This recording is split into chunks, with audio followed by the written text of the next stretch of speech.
It's Wednesday, April 21, and you know what time it is. Welcome to class time.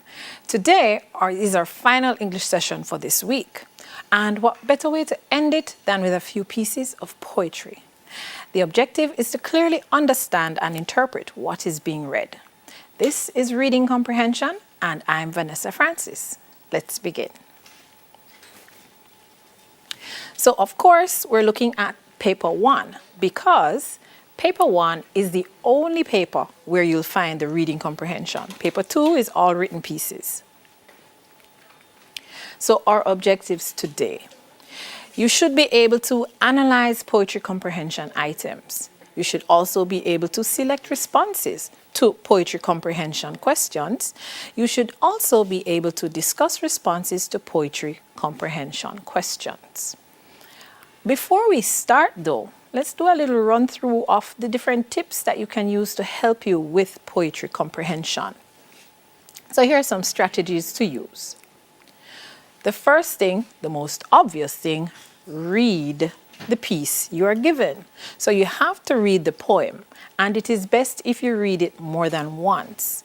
What many teachers advise you to do, read it one time just to get familiar with it. Then to read with a purpose, you can now scan through the questions and then read it a second time, keeping the questions in mind so that you're actively searching for the answers while you're reading. But whatever strategy you choose to use, ensure that you read it more than once. One reading is not enough. Of course, you're going to read each question as well. And you're going to read each question to ensure that you can determine what is being asked of you. What does this question want you to focus on when you choose your answer? The next thing you need to do is to make sure you think of an answer before you look at the options. When you think about it first, then you're not necessarily distracted by the variety you see in front of you. So you have an idea already, and you're looking now to see which of those options match your idea. Now, it will happen sometimes that you don't know the answer. You've done everything that you're supposed to do, but the answer is just not jumping out at you. So what you can do at that time is to analyze the option. So you're going to go through the process of elimination. You're going to look at each one and see which one best seems as if it answers the question being asked. Keep in mind, there's always one that it's not possibly the answer. It couldn't be. On no universe at all. So that one is usually the easiest one to spot.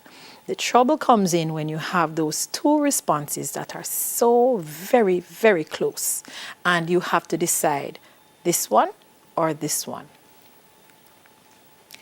The next thing you should do, remember, you're working against the clock. It's 90 minutes to answer 60 questions, but keep in mind, it's a lot of reading involved to get to those 60 questions. So if you find yourself hung up on a particular question, the answer is just not coming to you, it's okay to skip it. However, please make a note that you skipped it. Put a little symbol beside it so you don't answer the next question in that space. That's one thing. And when you're finished, you'll have that little symbol there to remind you, oh, I didn't do this one yet. So go back and answer it. So make sure you, at the end of their exam, you have answered all the questions. During the exam, it's okay to skip anyone that is causing difficulty. But please, please, please remember, go back to it and answer it. So our first poem today is going to be A Bad Day. Interesting way to start us off. And it is by Cynthia Wilson. So my advice to you, you can take a shot of the poem because we're going to need to refer to it from time to time as we go through. So here we go. A bad day. I cannot smile today, nor be pleasant today. I do not like people today, and particularly hate children today. Today I am sad. Today I am mad at everybody and everything. I hurt today. I can't love today, nor see beauty today. I wish the wind away. No, I can't be happy today. I looked down the future today and began to die today. Very, very melodramatic poem here. And you'll find quite a number of these in your exam sometimes. So let's look at the first question based on this poem. Now your question is, which of the following is not true of the poem?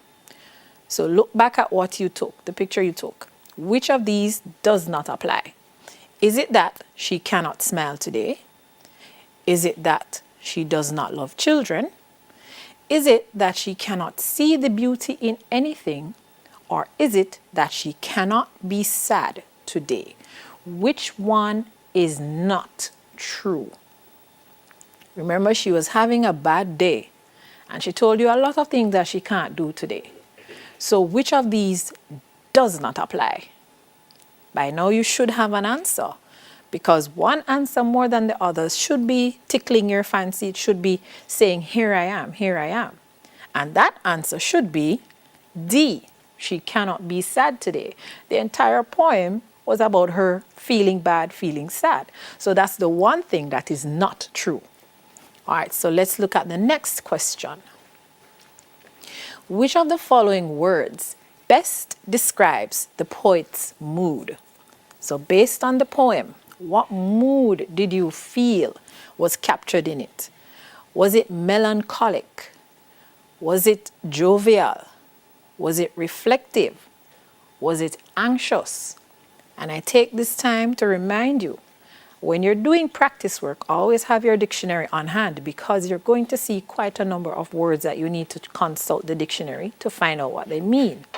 So, which of these now, based on the poem, describes the mood of the poet?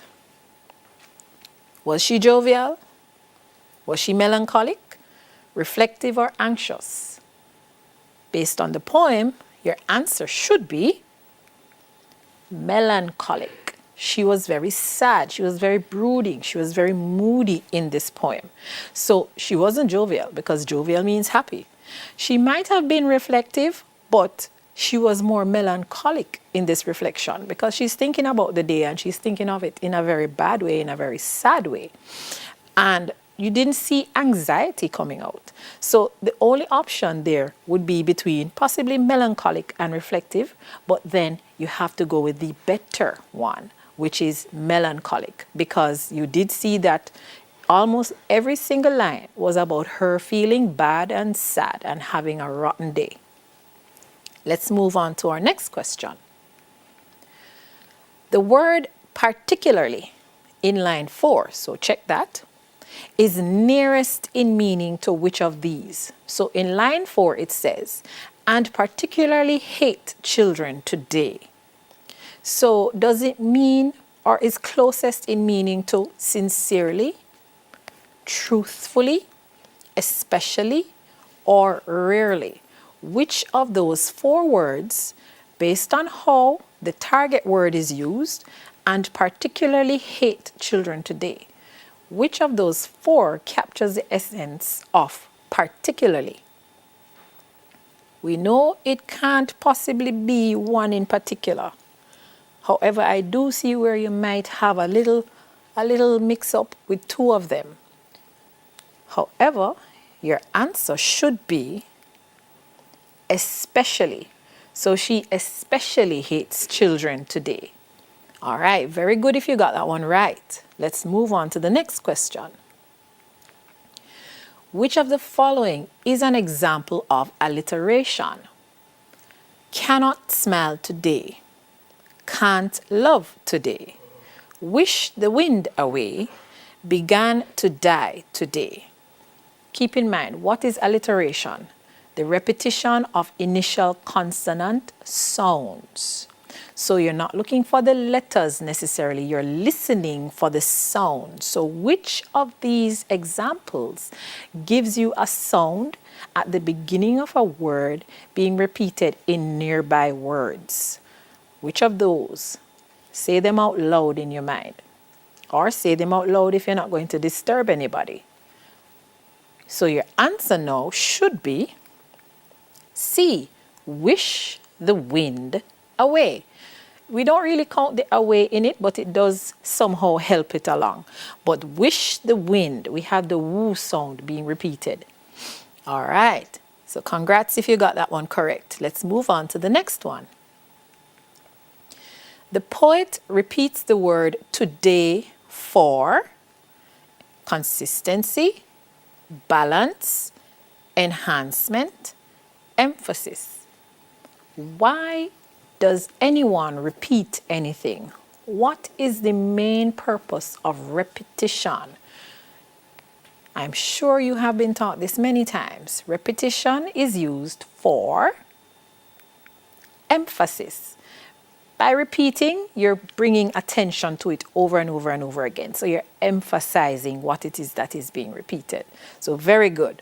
Now let's look at number 6. I looked down the future today, line 14, is an example of. So I looked down the future today. Is it personification? Is it simile? Is it onomatopoeia? Is it metaphor? Personification, basically ascribing human attributes to something that isn't human. Simile, comparison using like or as. Onomatopoeia, sound words, meaning the word and the sound are basically the same, words that represent sounds. Metaphor, a comparison that ascribes one unto the other. So, what was going on in I looked down the future today? By process of elimination, your answer should be metaphor, because the future is being described or being compared perhaps to something that she can look down at. The future is abstract, so you can't really look at it, can you? But here, it is being given a more concrete situation going on. All right, number 7. The words nor see beauty in line 10 mean that the poet cannot. First one, see her friend. Second one, appreciate life. Third one, visit her house. Last one, see nature. So when she says nor see beauty in line 10, what does she mean she can't do? Which of these is the best response to that? Is it that she cannot see her friend, she cannot appreciate life, she cannot visit her house, or she cannot see nature? She doesn't mention anything about a friend in there, so we can kick that one out. And based on the poem, it almost seems as if she is already at home, as many of us are, so can kick that one out too. So you're left with the option of appreciate life or see nature. And here is where it gets technical, here is where it gets tricky. Nor see beauty. Are you just going to focus on physical beauty in seeing nature? Or are you going to focus on all aspects of beauty, as in the beauty of life itself? She cannot see beauty. Notice everything else in the poem. Is it a specific focus that she is making, or is it more open? So you should know where I'm leading you by now, because nor see beauty means that she can't appreciate life. The entire poem is showing that she can't appreciate anything around her. All right, so let's look at number 8. The tone of the poem. Now remember, tone, the feelings being conveyed. The tone of the poem can best be described as depressing, peaceful, sarcastic, apprehensive. Which of those best describes the tone of the poem? Think back at what you read in the poem. How did you feel when you read the poem? What were the feelings that she was conveying in the poem? All right, so by now you should have an idea that that tone is in fact depressing. So we looked and we saw her more or less focusing on all the negative things. And if you're going to focus on only negative things, then of course the tone is going to be one that is very depressing. All right, so let's look at number 9.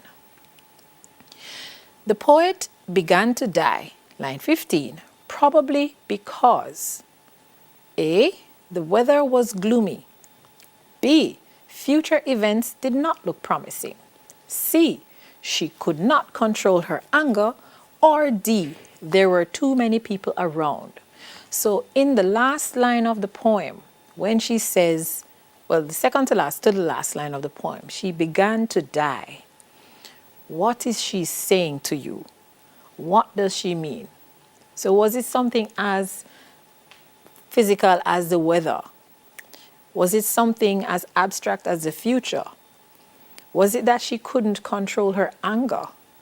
Or was it that there were just too many people around? All right, so now you should have an answer to why she says, I began to die today. And that answer is, the future does not look promising. So everything for her is just looking very dismal at this point. All right, so now let's look at number 10. What is the poet's intention? So the poet's intention is to do what? Inform us of her bad day, express her hatred of people, show us her dislike of children, or tell us of her unhappy condition. So what do you think was her intention when she wrote the poem? She just wanted to tell you, today is not a good day. Did she want to tell you, I hate people, I can't people today? Did she want to tell you that she was like one of those fairy tale wicked witches that hates children? Or did she just want to tell you how unhappy she is and the reasons behind it? All right, you should have an answer by now. And hopefully that answer is D. Tell us of her unhappy condition. So very, very good for staying the course. Now, if you didn't get them all right, no problem. You won't get them all right the first go. But with continued practice, it will get better. So be encouraged. So now we're going to look at another poem. And this one is called Accounting. See how well you can link the name to the poem. All right, so Accounting by Natasha Trethway. Nights too warm for TV. We're flung outdoors to the porch. Citronella candles scenting the space. Between us, our faces aglow in gold light. She crowds the card table with coin banks and abacus, $5 and $10 rolling paper, or tidy ledger. I count, line the coins in neat rows, the abacus clicking out our worth. How much can we save, stack up against the seasons, winter coming? Her tightly braided hair turning white, her hands quick, filling the paper casings like homemade sausage. There's money in the bank downtown, but this we'll keep at home buried in jars beneath the house. The crawl space filling up, packed solid as any foundation. All right, let that ruminate for a bit. And now, let's look at our questions. So question 1. The activity described in the poem is, so think back, what was being described? Viewing television, counting money, playing cards, or making sausages. They did mention a few things, but what was the activity? Were they watching television? Were they counting money? They mentioned something about cards. They mentioned something about sausages. Are those the answers? I hope you weren't distracted by those two, because the answer is counting money. They were counting out money. All right, let's look at the next question. She, in the poem, is most likely. So who is the she that is mentioned? What is she like? Is she extravagant? Is she miserly? Is she a mercenary? Or is she thrifty? No, this one gets tricky because there are two words there that could possibly apply to the she that is mentioned. So let's go over the options again. Extravagant, miserly, mercenary, or thrifty. We know it is not extravagant because they're not spending money. We don't know of her being any sort of soldier or anything like that, so we're not sure she's really mercenary. So now we're left with miserly and thrifty. Each of those is somewhat related. Someone thrifty is someone who spends money very wisely. Someone miserly is someone who hoards money. They don't really spend money freely. So which of those two applies to the she in the poem? Did we see her spending any money? No, we didn't. But what do we see her doing? Hoarding the money. So in that case, she is miserly. All right, let's look at the next one. Line 3 of the poem is an example of alliteration, assonance, repetition, or euphemism. So let's look back at line 3. Citronella candles scenting the space. Citronella candles scenting the space. Let's look back at the options. So we already had a definition for alliteration earlier. The repetition of initial consonant sounds in words that are in close proximity. Assonance, sometimes confused for alliteration. However, assonance is a repetition of vowel sounds in words in close proximity. And of course, we know repetition, you repeat a word or a phrase or perhaps an entire line. So it is seen over and over and over again. And then euphemism is more or less using a mild term to convey something that is harsh. All right. So based on those, which of these four is the answer to what citronella candles scenting the space is? If you said A, then you get an A. It is alliteration. And be careful. Notice, if you look at the example, we have citronella candles. Each of those words starts with the letter C. However, the sound made in citronella is different from the sound made in candles. So that is not why there is alliteration. But listen carefully. You have citronella, scenting, space. That is the sound that is repeated. So that is why you don't only look at the vowel or the consonant. You listen to the sound. So for alliteration, you listen to the consonant sound. For assonance, you listen for the vowel sound. All right, let's move on. The comparison between the paper casings and homemade sausages in lines 14 to 15 is a reference to what?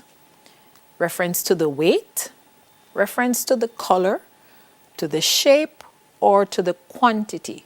So when they talked about homemade sausages, her hands quick, filling the paper casings like homemade sausages. What is the image there?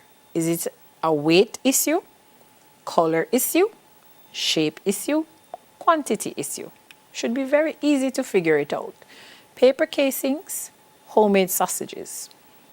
Of course, it's referring to the shape. It's a shape that is similar. So they're more or less comparing the two. All right, so our next question. The crawl space in line 19 most likely refers to what? Very slow movement, a large container, the foundation of the house, or a low cramped area. Crawl space. Crawl space. What does that mean? It sounds as if it's movement because you hear the word crawl, right? But think about the word space. So if you do that, then of course, it must be a low, cramped area. So the answer was D. And the last one, quick. The money is being saved to do what? Putting the bank downtown, packed in paper casing, to safeguard against need in winter, or fill the foundation. I'm sure that you've been distracted by quite a number of those, but our answer is C, to safeguard against need in winter. And if you want to check, look at line number 12. So let's take a short break. Class time continues after this.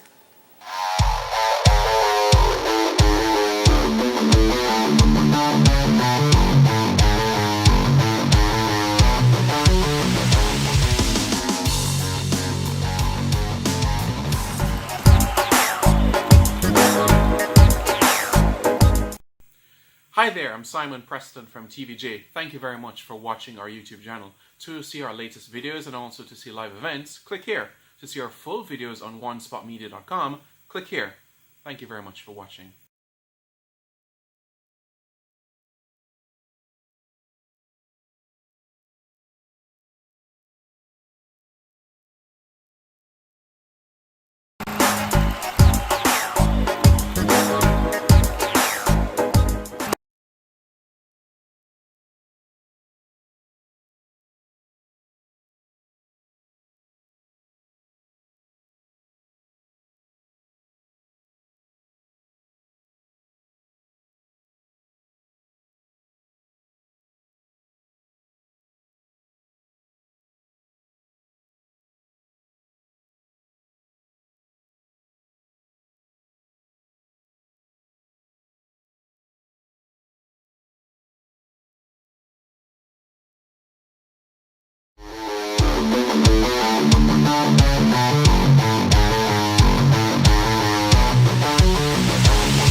Welcome back to class time. The topic is reading comprehension and we're focusing on poetry. So let's pick up where we left off. So our next poem is Incendiary and it is from an unknown source. Now, if you don't know the meaning of the word incendiary, don't worry because you might be able to pick it up based on the poem. So here we go. That one small boy with a face like pallid cheese and burnt out little eyes could make a blaze as brazen, fierce and huge, as red and gold and zany as the one that spoiled 3,000 guineas worth of property and crops at Goodwin's farm on Saturday, is frightening as fact and metaphor. An ordinary match intended for the lighting of a pipe or kitchen fire, misused, may set a whole menagerie of flame-fanged tigers roaring hungrily. And frightening, too, that one small boy should set the sky on fire and choke the stars to heat such skinny limbs and such a little heart, which would have been content with one warm kiss, had there been anyone to offer this. Any ideas what the word incendiary might mean? In case you haven't got any ideas as yet, it basically means someone who lights fires, who starts fires. So you know that that term specifically relates to our persona, that little boy. So let's look at the questions. Pallid cheese, as used in line 1, suggests that the boy's face has what? A stupid expression, an unusual shape, a smiling expression, or an unhealthy complexion. Pallid cheese. Right there you have to understand the meaning of the word pallid. So I'm hoping by now you realize you need to be exposing yourself to words and more words, because anywhere along the line in the exam you'll come across words you're unfamiliar with, and at that point you don't have the assistance of a dictionary. So let's see if we can figure out what pallid might mean. Pallid cheese. Based on the context of the poem, does it sound like something that you would normally use to describe cheese? So is it the expression? Is it its shape? Again, another expression. Or is it the complexion? So if you haven't looked it up yet, when you do, you'll realize that pallid has to do with the unhealthy complexion. So something about the small boy's skin is not looking very healthy. And based on the description we got in the poem, that makes sense. All right, so let's look at the next one. Burnt out little eyes in line 2 implies that the boy's eyes are black, dull, blind, fiery. and burnt out little eyes could make a blaze. So notice, remember, you have to think back to the first line. Said his face was like pallid cheese. So his complexion was unhealthy and he had burnt out little eyes. When you think of something that is burnt out, what image comes to mind? So his little eyes, they could be dull, they could be fiery, but if you want to stay on task, we'll say that his little eyes are black. So it's like a black hole just sucking you in. All right, so number 3. The poem suggests that the boy set fire because he needed love from the people around him, liked to watch the colorful flames, was cold and needed the warmth from the fire, or did not know the proper use of matches. Now, this is where you would have had to really carefully read the poem, because any of those could work, but only one of them is correct. So it says the poem suggests what? The poem says something to us. Yes, it describes the idea that he might not know the proper use of matches, suggests he might have been cold, suggests he might have liked watching the flames based on how wonderfully and how beautifully they were described. But the poem does suggest strongly that he needed love from people around him. Look at the last 2 lines, which would have been content with one warm kiss had there been anyone to offer this. So he set the fire because he feels unloved and he's acting out. And I'm sure many people can relate to that. Maybe not burning anything down, but we can relate to the idea of acting out. Number 4, what the poet finds frightening in lines 7 and 12 is what? The undernourished appearance of the little boy, that the fire could cause so much damage, that one small boy could cause so much damage, or how neglected the small boy was by adults. What does he find frightening in line 7? And what does he find frightening in line 12? To know that, you have to look back a little bit. So it says, we have to go back quite a bit for the line 7 one, where it's describing the whole idea that this little boy started the fire, destroyed the crops on a Saturday, and then the next time it is used now, it talks about the idea of the matches that were intended for one purpose. And because it's misused, it sets a whole menagerie of flame-fanged tigers roaring hungrily. So, why is this frightening? It's frightening because this one small boy, tiny little boy, could cause so much damage. All right, number 5.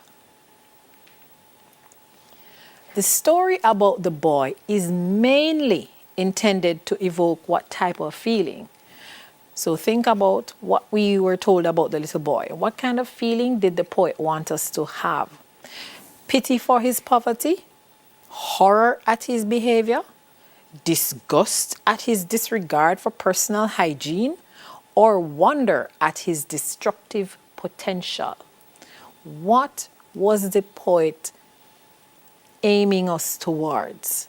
Which of these? And again, we have possibilities that could work. So you have to really look at the poem, what is said, how it is said, and then arrive at a conclusion. So hopefully your conclusion was wonder at his destructive potential. Because yes, the poet was pitiful towards his poverty. That was there. We didn't really see horror. We saw more fascination at his behavior. Because in describing the fire, it was described like somebody gazing on it in awesome wonder. And of course, we didn't really see much by way of disgust for personal hygiene, because we only got the whole idea that his complexion was unhealthy and that was it.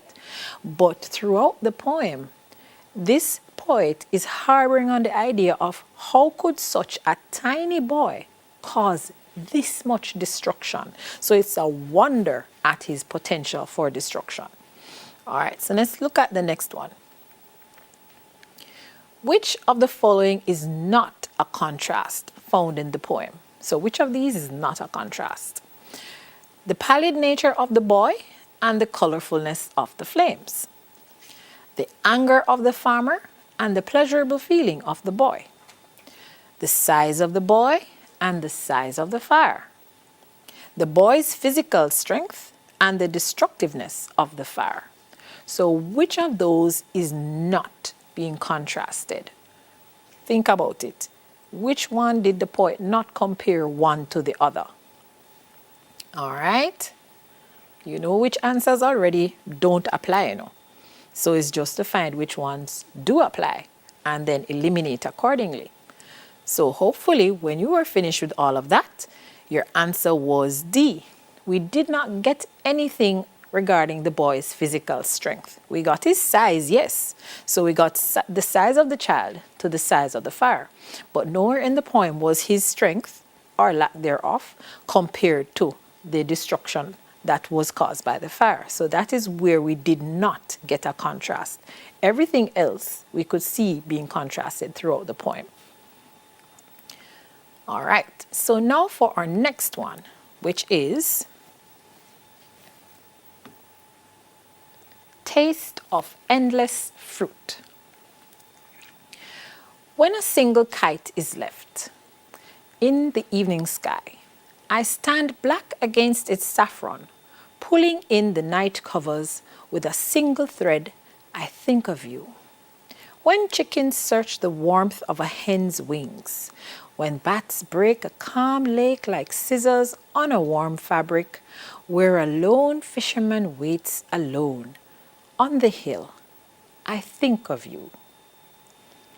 So this one is Taste of Endless Fruit. So let that one soak in. Taste this endless fruit. All right, so here's our first question. There is a single kite, line 1, left in the sky, most likely because. So why would there be a single kite? What's the most likely reason? Because it is late, or the lone fisherman waits, or the night covers have descended, or the other kite flyers are asleep. Which of those could be the reason why there is a single kite in the sky? Should be able to figure that one out. And your answer, hopefully, is it is late. Think about it. Everyone might have been flying their kites and have now gone home.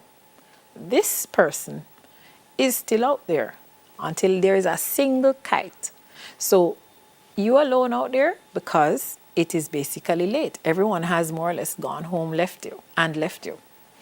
All right, so let's look at number 2. What aspect of the sky does the poem focus on? Now be very careful with that one. It's very easy to get the wrong answer here. So does it focus on the size of the sky, the shape of the sky, the color of the sky, or the distance of the sky? Be very careful. What does it focus on? I hope you got it right. And if you got it right, you would have chosen the color. Because if you look carefully, line 4, it says 3 to 4, and I stand black against its saffron. So your color and the color of the sky. So that is where it refers to what aspect of the sky it's focusing on. We didn't really hear anything about the vastness to tell us size. Sky does not really have a shape per se, but many people describe it as being a dome. We don't see that here. And we don't really get the idea of there being distance either. So the only aspect of the sky that is referred to in the poem is really the color. All right, so let's look at number 3, sorry. Of whom is the poet most likely thinking in the poem? So who is the I think of you that is being referred to? An artist at work, an enemy in hiding, a lonely old man, or someone that he or she loves. Again, we have some obvious ones that cannot possibly be the answer. So when you kick those out, what are you left with? So look again, and here are the options that you're looking for. An artist at work, do you see that? An enemy in hiding, do you see that? A lonely old man, well, it does mention a lone fisherman. And is the answer someone he or she loves? So the only thing mentioned in the poem would be between C and D. A lonely old man or someone he or she loves. But if you look carefully, it is not the lonely old man that he's thinking of, because he just says, where a lone fisherman waits alone. It's not the fisherman he's thinking, because it continues and says, on the hill, I think of you. So the fisherman is there, and he's just referring to the fact that somebody else is there, but the you he's thinking of is more than likely someone he or she loves. All right, let's look at number 4. When bats break a calm lake like scissors on a warm fabric. That's lines 10 to 11. This is an example of what? So again, we have to figure out which figurative device is at work here. So look carefully at that example. Is it simile? Is it assonance? Is it onomatopoeia? Is it personification? So we've gone over all 4 of these already. So I'm not going to go over them again, because at this point in time, I need you to put that knowledge to use. Which of these is exhibited in the example given? There's one very obvious answer. And that very obvious answer is what? Very good. Simile. Because what is happening in these 2 lines? One thing is being compared to another thing, and it is being compared with the use of the word like. So it says, when bats break a calm lake, like scissors on a warm fabric. So the motion of the bats is being compared to scissors cutting through fabric. Very good. All right, number 5. The poet speaks of each of the following except a single kite that is flying, a lone fisherman waiting, bats breaking warm fabric, the hen's wings that are warm. Oh my goodness, which one is the answer? Please be very careful. So do you see a single kite that is flying? Do you see a lone fisherman waiting? Do you see bats breaking warm fabric? Do you see a hen's wings that are warm? One of those things is not like the others. One of those things does not belong. Did you figure out which one? I hope you are paying close attention to the fact that it would be C, because in the poem it doesn't say bats were breaking warm fabric. It said nothing of the sort. What it did say is that the bats break a calm lake like scissors on a warm fabric. So that was the answer, C. Let's move on now to number 6. Which of the following literary devices is used in line 4?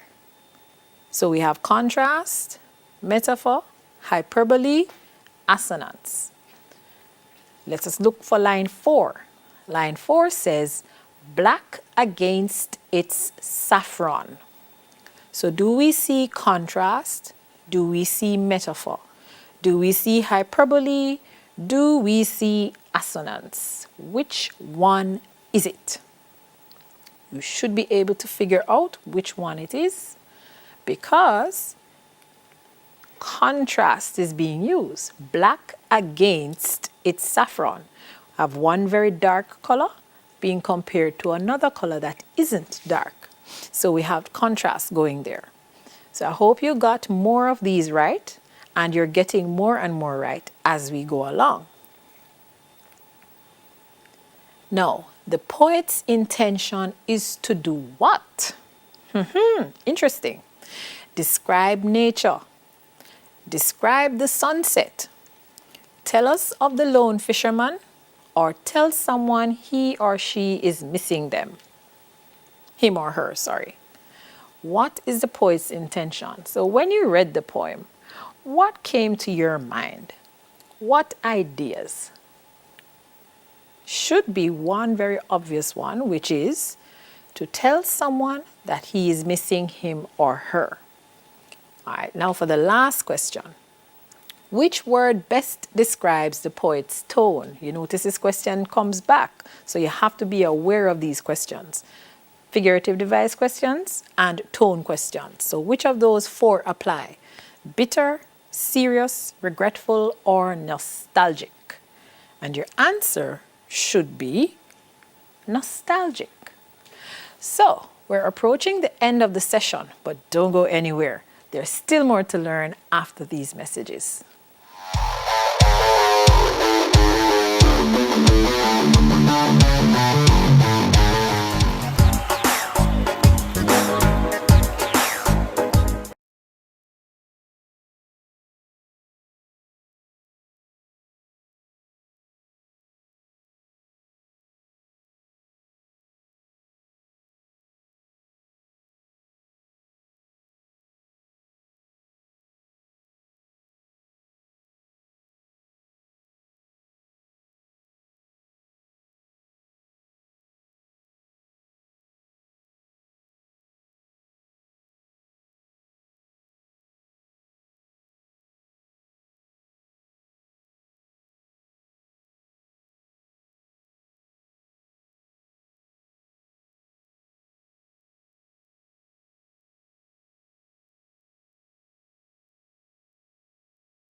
Welcome back to class time, CSEC English Language. So we're continuing with poetry.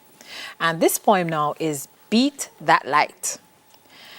I think the horses must be laughing, kicking up their heels and chaffing, watching from their green abode the things that drove them off the road, whinnying in soft derision at breakdown, blowout, and collision, neighing as they roam the prairies, motorists' obituaries. Read the epitaphs on Monday of drivers various and Sunday. Beep the horn and howl the klaxon for Hebrew, Latin, and Anglo-Saxon. Howling klaxon, beeping horn, the funeral dirge on Monday morn. Usher out the unlucky drivers without convincing the survivors. Here's a curve and here's a truck. Take a chance and trust to luck. The next one's practically standing still. So an interesting poem, a little different from the ones we have been looking at. And this is what you need to be prepared for, because you can get almost anything on the paper. So let's look at the questions now. Why does the poet think the horses are laughing? In line 1. So it says, I think the horses must be laughing, and then he goes on to say some things about why he thinks they're laughing. So look carefully now. Is it because the prairie is all theirs to roam? Is it because he hears them laughing? Is it because they were replaced with something which causes harm? Or is it because they were treated well by their owners? Now think of it. They're not really laughing, but in his mind he thinks they are. And why is this? Figured it out yet? Look at what he talks about in that stanza. Look at what he talks about in the next one. And after that, you should come with this answer. C, they were replaced with something which causes harm. Remember, back in the olden days, people used to ride on animals, horses, donkeys, and so on. And then with the advent of industrialization came motor vehicles. So here is that point where the crossover is happening. So let's look at the next one now. What are the things suggested in line 4? Are the things vehicles? Are the things accidents, explosions, or traffic jams? Line 4, the things that drove them off the road. What are the things? And based on the previous question, something should click. And that click should cause you to choose A, vehicles. Because, again, as I said before, horses were once the mode of transportation, and now they're replaced by motor vehicles. All right, so let's look at the next question. Which of the following words suggests the driver's destiny? So which of these words tell us what it is expected to happen to the driver? Whinnying in line 5, breakdown in line 6, obituaries in line 8, or howling in line 13. Again, this is where you need to understand some words and what they mean. So, what is a whinny? Not the name, because this is spelled differently from the name. So, what is a whinny though? Well, if you've read enough books, especially about nature, then you'll know that the whinny is a sound made by horses. So, is that the suggestion that is being made? We have breakdown in line 6. He does talk about breakdown. He also talks about obituaries. And, well, we're assuming it's a he, also talks about howling. But look at the question now. Which of the following suggests the driver's destiny? What are they destined to do? So be careful of that answer. What is the poet saying is going to happen to the driver? And it's the obituary. Remember, that's the death announcement, and this is what he's talking about. The idea that the horses are laughing because they've been replaced with something that causes harm, and this is the harm that is coming. The idea that people are now, unfortunately, being involved in various accidents.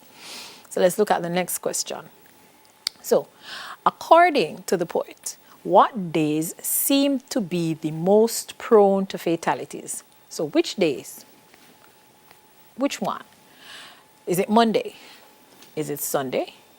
Is it festivals? Or is it public holidays? So, in the poem, which of these days does he say has the most fatalities? And be very careful, I know that some of you are going to choose the wrong answer for a very good reason, because you see something being repeated to you, and unfortunately, it can cause you to be distracted from the real answer. And the real answer is Sundays. But me see Monday in there. Yes, on Monday, you have the announcement of the passing. So notice it says in line 9, read the epitaphs on Monday. But it says of drivers and Sunday, of drivers various and Sunday. So the accidents happen on Sunday, and they are related to everyone else on Monday. So the fatal day is really Sunday for some strange reason. So for number 5, which of the following means nearly the same as the title of the poem, Beat That Light? So when someone says they're trying to beat the light, what are they trying to do? Are they going to drive faster? Are they going to strike the light? Are they using a flashing traffic light? Or is it to use corporal punishment? So when you beat the light or beat that light, what is the idea being conveyed? And here is where a little background knowledge comes in handy, because you're not going to literally beat the light. So striking the light, flashing traffic light, and corporal punishment are automatically eliminated. So the idea is to drive faster because you want to go through the light before it changes to red. All right, next question. The poet is recommending that drivers drive slowly, quickly, recklessly, or carefully. What is he recommending? What is he saying that they're doing? What does he suggest that they're doing? Is it that they're doing slow driving, quick driving, reckless driving, or careful driving? I'm sure you want to say quick, but we're going to say reckless. All right, that's all the time we have for today. Remember, you can tune in to JNN at 5 p.m. for the rebroadcast or watch the session again on demand on One Spot Media. Tune in tomorrow when we shift to the geometry. So get your math book and be prepared for that. And as usual, you can follow in real time on Television Jamaica's YouTube channel or One Spot Media. I'm Vanessa Francis. Until next time, be good and be safe.